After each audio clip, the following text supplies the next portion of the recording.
Well, hi, folks. I'm Jim Peacock, and welcome to another Peak Careers interview. Today, we're going to be talking to a couple people about how we choose 3 words to guide us in 2023. It's an exercise I've been doing now, an activity I've been doing now for a few years.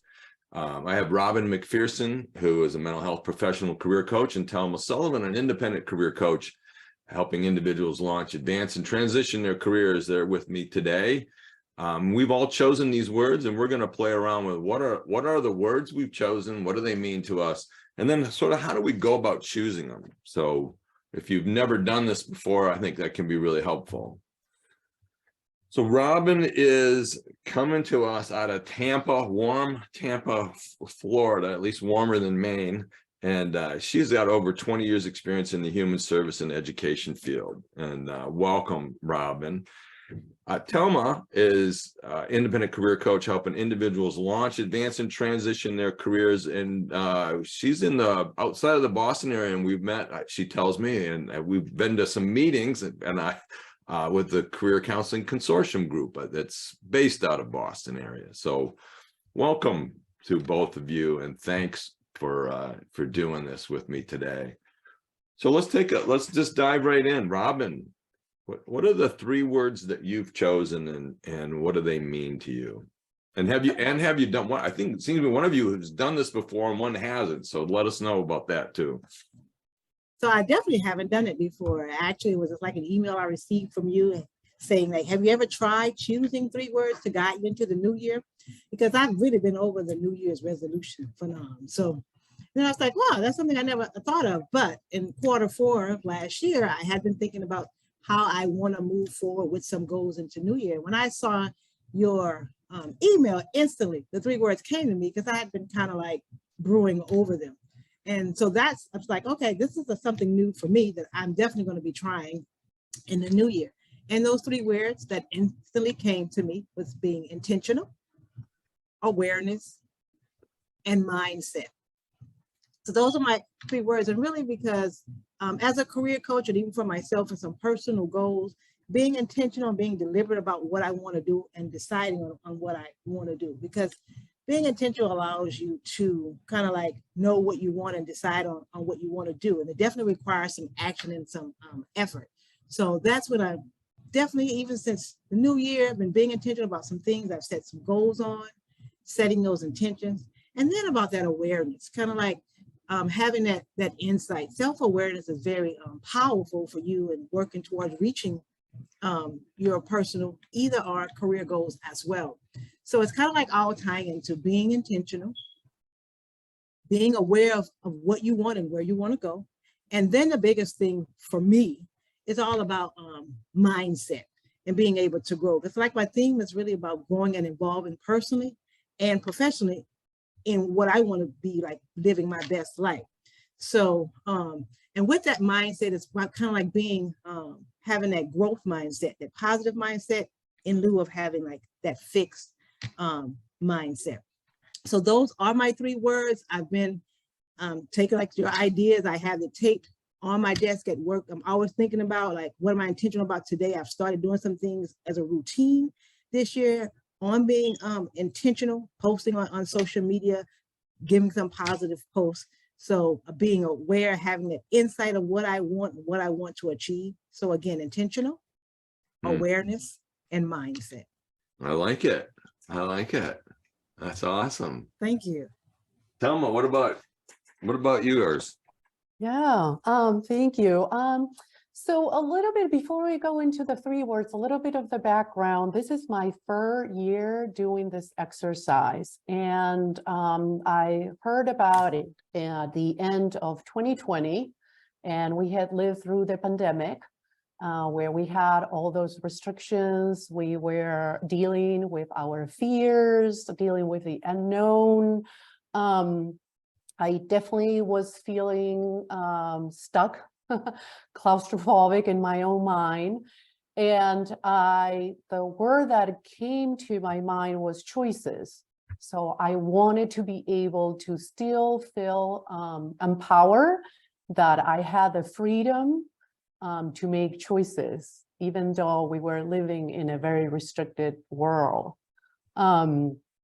I repeated the exercise, so 3 years. And so that brings us to December of 2022, when I choose my words. So my words are creativity, connection, and health. Creativity, it's very important to me. I am a creative person. That is an outlet that brings me a lot of joy.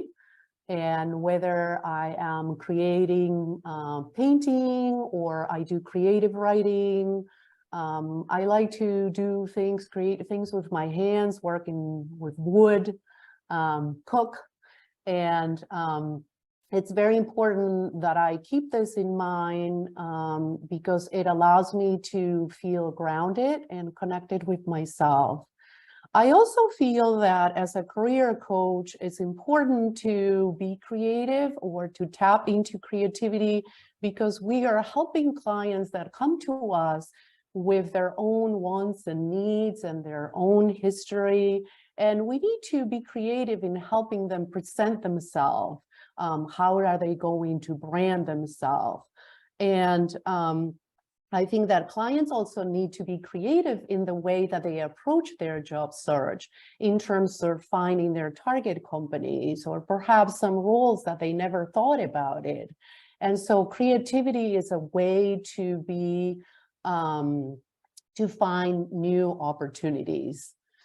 My next word is connection, and this is kind of a universal need that we all have, and it takes different shapes depending on the life stage that we are on. So early on, we're looking for playmates. I think that as we approach the end of life, we go back and look for playmates. But in between, I think that we all have that need to be part of a larger to be part of the world in finding the connection with family and friends, but also with colleagues and community. And this is important to me, to feel connected and find connections that are valuable and relevant to me. As a career coach, I think that it's important that we encourage people to continue to nurture their network.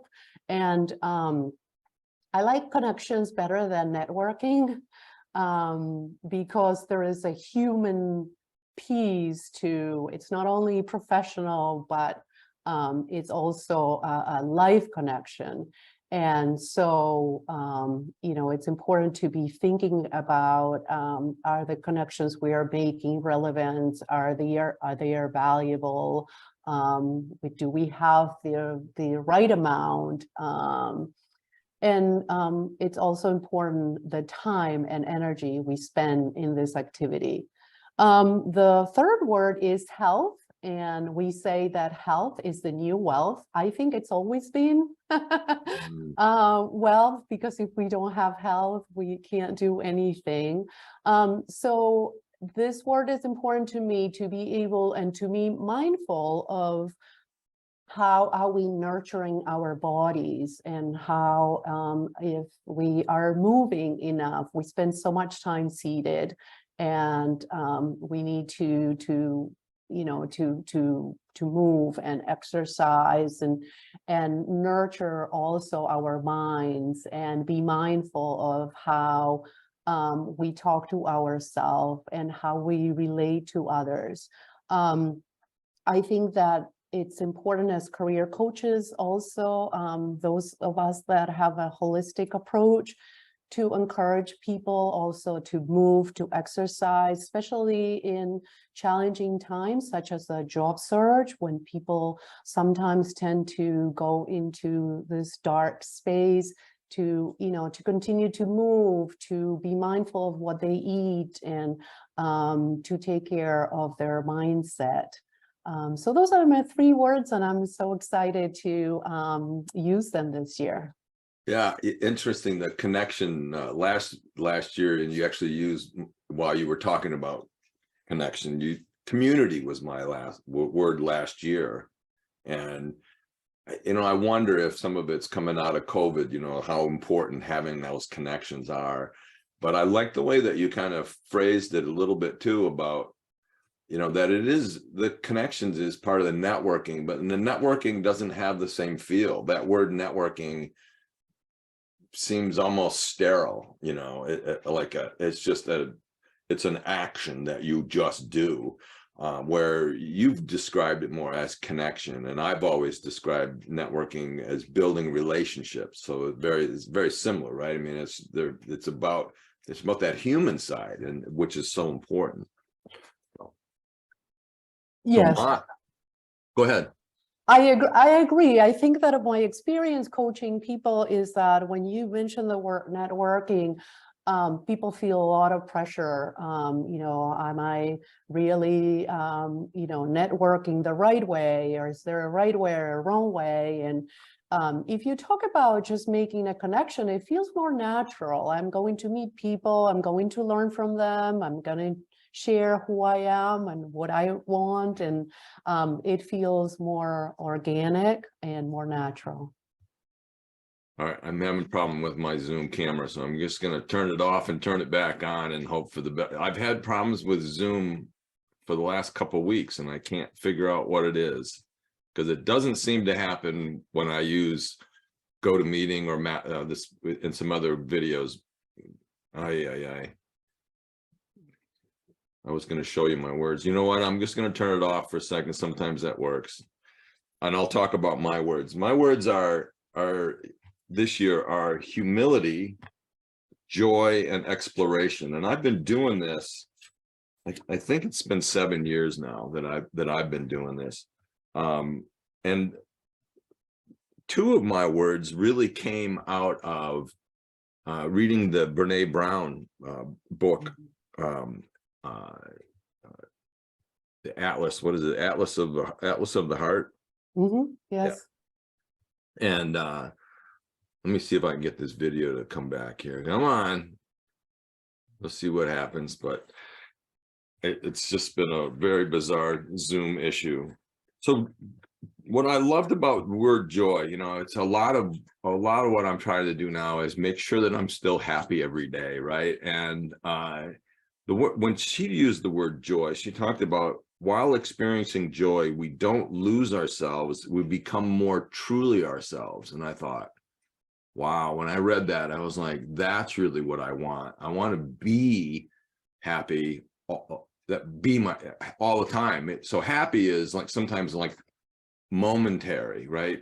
You're really happy right now, but joy feels broader to me, and joy feels deeper. And I love the way when she described it about we become more ourselves. I thought that was really good.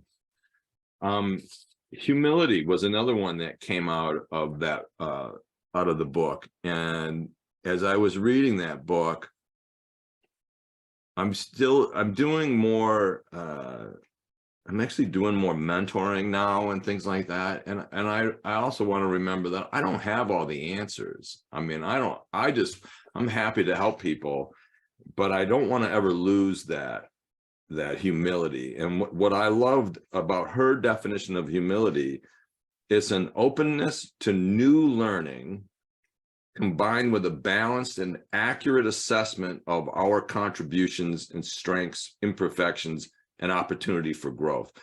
And I was like, how many times do I have to tell clients, today is not the day to be humble, right? At an interview, you're doing an interview. They're like, well, I didn't really do that. No, today you're not telling people that you're great and you're unbelievable. You're telling people that these are my strengths, these are my abilities, and this is what I bring to the table, right? That's humility.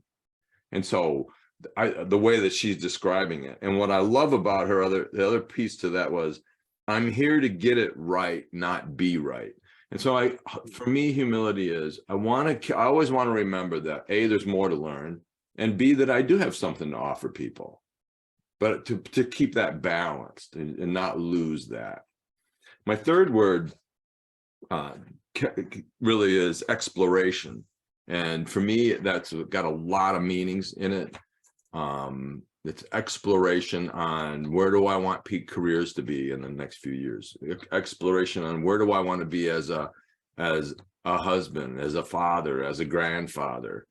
Where do I want to be? Where do I want to spend my time? Where do I want to, I have more time? I'm really trying to balance that, to work a little bit less and have more free time. And so that's, I actually literally send this to a print shop because they have a better printer. And for $3, I get a couple sheets of these, and it just, you know, it's not much at all, but I get it done, and it looks nice. It's on great cardstock. And then I put those words, I've got them on my mirror, I've got them on the refrigerator, I've got them sitting over here on my wall, I've got them on the printer, but they're not real. I will say this, they're not real unless you actually review them every day. So it's one thing, it's like on a bulletin board, when people have flyers on the bulletin board, there's a point where you go, oh, that's a new flyer. And the next day it's like, and then by the third day, you don't even see it anymore, you know? So I really think you gotta keep them in front of you somehow. But let's shift a little bit here. Telma, so how do you talk about the process about how you chose your words? Okay, great.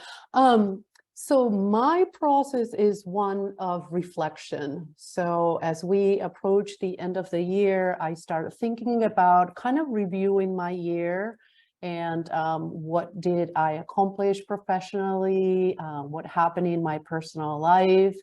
I start thinking about the things that went well, the things that perhaps I could make some improvements, some changes. What is it that I ask myself, what is it that I desire for the following year or in this part of my life?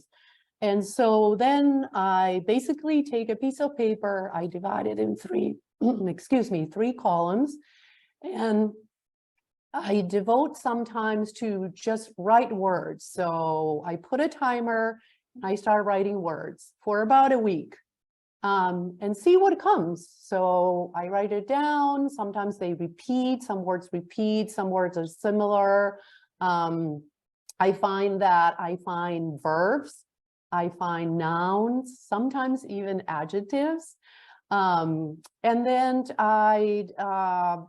when I feel satisfied, when I fill the page or almost fill the page, one day I decide that I'm going to choose my words. So I review them. I start circling the ones that kind of resonate with me. And typically at the end of that day, I have my 3 words. But during the exercise, 2 things. First, I try not to get attached too much to the meaning of the words. And also I try not to judge the words that come up. So I just write them down. And then when the selection time comes and I pick my 3 words, then I reflect on them. What do these words mean to me? Why did I pick this? Why is this important? Right. And so through that reflection, that's my process. And I think that I want to mention how what you just said resonated with me. The 3 words, I posted in my bulletin board. I also have them in 2 different places, that I work at. So sometimes I don't work in my my desk, so I frame the 3 words and put it kind of portable. I keep them, and I use them to prompt me to action. And I think this is the power of the 3 words. You have to use them so I think about, am I being creative enough? Am I allowing enough time and space for creativity? Am I connecting with people? Am I connecting with the right amount of people, with the relevant people? Am I being healthy? Am I moving enough? And so it prompts me to action. It prompts me to make changes into my life. They are a source of positive thinking, and they're a source of inspiration. So they allow me to look for opportunities and to do something about my life. I mean, that's such a great point, in that word, for you, connection is it connections or connecting? Connection. Connection, you know, that evolves over time, right? I mean, you wrote like you were saying, you wrote those down, and then you reflect on them, and then there's a day that you choose to sort of look at it and try to make a decision. That word can actually mean different things each day, right? And it might mean something different in April than it does in June, and it might, right? And I think that's one of the things I love about this activity is that it's important. It's an important word for you, but it actually can evolve a little bit, and it can mean different things at different times. But by keeping it in front of you, you're making this commitment to that's important, right? It's kind of what Robin was saying about being intentional, right? I mean, you need to say, this is important to me. And so how am I going to do it? That's awesome. Robin, I think you talked a little bit about how you did this, and this is your first time doing it, but you want to talk a little bit about how you choose your words? So absolutely. So it's similar, like just a reflection and a process. Like I said, I'd already started thinking about what I wanted to do moving into the next year. So I started in Q4 of last year. And ever since you said it, you can see I had my little Post-it note, and I started writing my 3 words down, and I posted it on my computer. I haven't posted it everywhere like you said, which is a good idea, but I'm always thinking about it all day. And that's part of my intentional process with that, because it allows me to stay focused on reaching my goals. It started back like last year. I started with this Oprah, the Life You Want planner, and it's all about like setting your intention. So I've been there for a while, but not as focused as I have now with having these 3 words, allowing it to move me, not even just for me, as working as a career coach with clients that I work with, and allowing them to start thinking about setting that intention. So that intention is very powerful, being deliberate. It requires some action, and you do that. Then, so that's my word for being like intention. Everything you do, there's an intention. Why you want to do it? What's the purpose of it? So you're asking yourself that. As I had mentioned earlier about the awareness, just kind of like being aware of where you are, like now, what you're thinking about, because awareness can bring some insight as well. So that's another thing in reflecting, and it's kind of like being aware of what I want. Am I being intentional about it? So it's almost kind of like it's revolving. It keeps coming around. And then about that mindset, because my whole goal is to continue to grow and evolve with my personal goals, doing some things. Oftentimes we can set out things, and I know I've talked with clients before, we set out things we intend to do or plan to do, and we just get off track. But when you keep that as your focus, and I think that helps having it everywhere around you. Didn't think about it on my refrigerator, but I'll put it there as well. But it's definitely on my desk. Needs to be. I've got some Post-its in my bathroom on the wall, because I asked my husband, does this bother you? There's like different quotes I like to look at every day and remind me and give my own self of inspiration. So putting it around you, keeping it mindful, and with that mindset, that's really big for me. Being able to be positive with some affirmations, starting my day out with some quotes. Again, being intentional about doing that, and start creating those habits every day. I've already started, and I'm just almost mind blowing to myself as I keep seeing that. Okay, I've started posting this. I've started saying this more. Being intentional about that positive affirmation, something I start to say at the beginning of the day, and when I start losing track, remind myself about that positive affirmation, that positive mindset. So this is, again, it's all about that reflection and planning, being intentional, being aware, and getting that growth mindset, that positive mindset to start that day and intention. Yeah. Yeah, like for me, I try to journal, most mornings, and some, I don't make them all, but when I journal, I start with my 3 words, put the date, and I write them. And some days, that's it. I just write those words because they're important to me. Joy, humility, exploration. And a lot of times I'll think, what am I going to do today to affirm these words, right, that are important to me?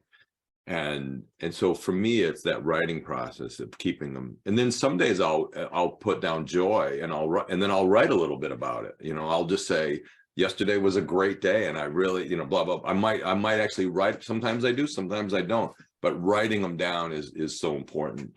But and to that point, when I choose my words, a lot of times what I do is really flip back through my journal from the past year to see what was I writing about besides my 3 words for 2022. What was I writing about? What was happening in my life in the past? And is there a clue there to what I might want to choose for words next year? So a lot of times I'll go back and look at my journal. I do take a tech-free retreat, and that's really when I get a lot of this done too. I try to do 1 a month or so. And this year I went to our public library that was closed actually from the pandemic and some construction, and it just opened in November. So they have a wonderful 3rd floor. It's an old Carnegie lit library, and the 3rd floor looks out over downtown Waterville and the Kennebec River, and it's a beautiful room. And so I go up there and just kind of sit and write and think and meditate. And again, the Brene Brown's book was really helpful because it really kind of looked at all these emotions, and I thought, well, it was really an interesting take on dividing up some of the emotions. So some of that came from that, but then the exploration really came out of kind of from another place, and you never know where they're going to come from. But I think that reflection, and for me, the writing is so important because it's not real until I kind of write it. You know, for me, it's sometimes it just sits up in the head. It's good, and you want to do that. But that's what I do. I actually try to take a tech-free retreat, and this year I wasn't done. I did a tech-free retreat, and I was like, I wasn't really. I had 2 of the words, but I didn't have a 3rd one, and that one took a little longer. But you got to think about them and let see how they feel, right? So it's not just feel, it's not just what you think about them, but and what the actual definition is. But sometimes it's in the definition, sometimes it's just what the word feels like, right? I mean, so and it evolves, so it's not it changes. So, anyways, that's a little bit about how I do it. Other thought? Go ahead.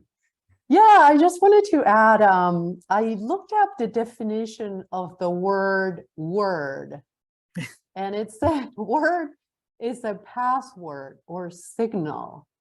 And I thought, that's exactly it. That's why these words prompt you to action, because they are a signal, a little signal that connects with who we are. And it's how we want to live our life, how we want to work, how we want to learn, how we want to play. I definitely want to play and live and work connected. I want to play and work and live creatively and healthy. And so it just makes so much sense. They're a password to our brain that says, this is what you want, do it. You know, and what's interesting is that those words can have different meanings to different people, but those signals, so the signal, I love the word signal. I need to reflect on that. That's really a great definition of what a word is. It's a signal to us, but that signal is different for each person, right? I mean, we could all have chosen, you know, the same word, and it would mean something different to all of us, right? I mean, so it doesn't matter what the definition is, like you had said earlier. What matters is, what does it mean to you, you know, and where is that taking you, and then to keep it in front of you. Other thoughts, comments about this activity? Like I said, this is my first year, and I'm already loving it and enjoying it. That's so awesome, Robin. This is so great for me. That's awesome. Well, thank you both for doing this. But let me just wrap up here. I'm Jim Peacock with Peak Careers Consulting. I started Peak Careers with the Facilitating Career Development class in 01, and then I added these online seminars. They're a little different. These are all asynchronous. There's no set times to be logged in, but they're 5 weeks long, and they're with a cohort of people. So they're discussion based. So we run them with 5 to 10 people. And you can log in each week, sort of a new readings or new videos come out every Saturday. And then you've got a week to respond and react to each other. I do workshops. I'm the author of A Field Guide for Career Practitioners. The adventure of finding me in New Zealand is not a career book. It's just a book about a travel year that I took. But if you are a career practitioner, a career counselor, anyone who delivers career services, feel free to sign up for my weekly emails, and you can use that QR code that's hanging there, or go to the Peak Careers website, and you'll get the top 10 tips for working with an undecided person. And you can connect with me on LinkedIn, Facebook, and Twitter, and would be happy to connect. So thank you both for coming in and sharing your words and sharing your time, and I really appreciate it. Thank you so much. A Thank you, pleasure. Jim. Have a great day. Thank you.